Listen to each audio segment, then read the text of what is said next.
Negosiasi tidak selalu terjadi di ruang rapat besar. Kadang, negosiasi paling sulit justru terjadi antara kepentingan pribadi dan tanggung jawab pekerjaan.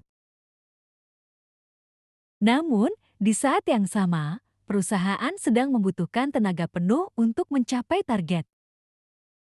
Halo semuanya, nama saya Rati Ramawati, NPM 2411100021.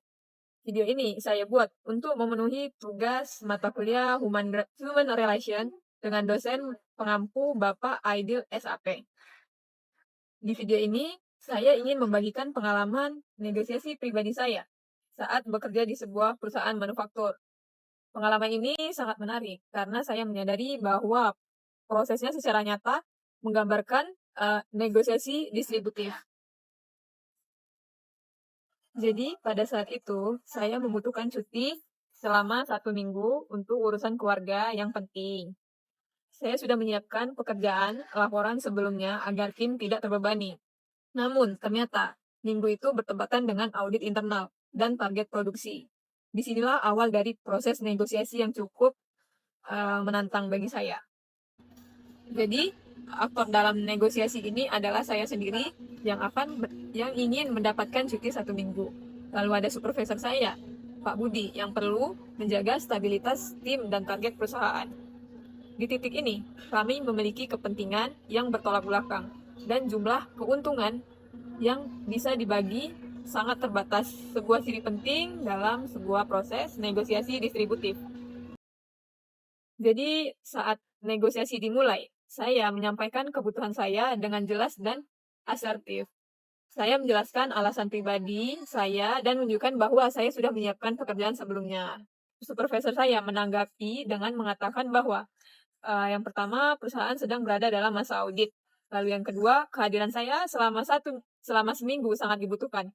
Lalu yang ketiga, dan jika saya pergi terlalu lama, tim akan kesulitan. Disinilah proses negosiasi mulai menunjukkan karakter distributif. Jadi ada beberapa ciri negosiasi distributif yang muncul. Yang pertama itu ada win-loss orientation. Jika saya mengambil cuti selama 7 hari, supervisor rugi dari sisi operasional. Lalu jika cuti saya yang dikurangi, saya yang rugi waktu pribadi. Jadi apa yang satu pihak dapatkan akan mengurangi keuntungan pihak lain.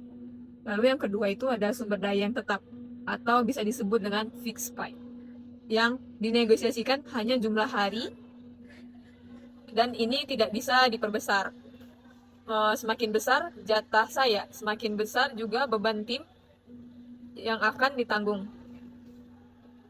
Lalu yang ketiga adanya batasan minimal dan maksimal. Saya ingin 7 hari dan supervisor menawarkan 1-3 hari maksimal. Inilah BATNA dan reservation point dalam negosiasi distributif. Kami berdiskusi cukup panjang. Saya menawarkan alternatif seperti menyelesaikan laporan lebih cepat, namun sistem kerja tidak memungkinkan bantuan jarak jauh. Akhirnya, kami mencari titik kompromi.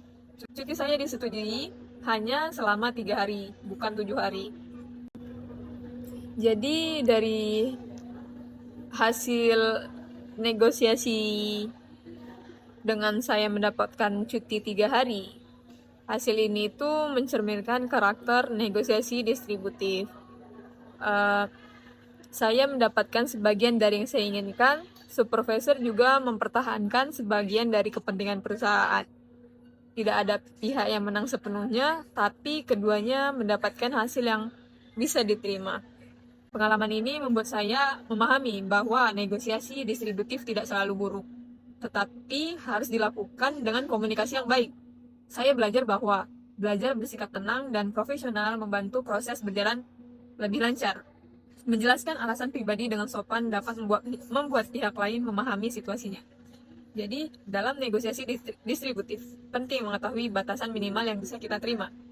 Kompromi adalah kunci ketika sumber daya benar-benar terbatas. Meskipun cuti saya dipersingkat menjadi 3 hari, saya tetap merasa dihargai dan bisa menyelesaikan urusan keluarga dengan baik. Jadi itulah pengalaman negosiasi pribadi saya yang ternyata sangat berkaitan erat dengan teori negosiasi distributif. Semoga pengalaman ini dapat menjadi pembelajaran juga bagi teman-teman. Sekian dari saya. Assalamualaikum warahmatullahi wabarakatuh.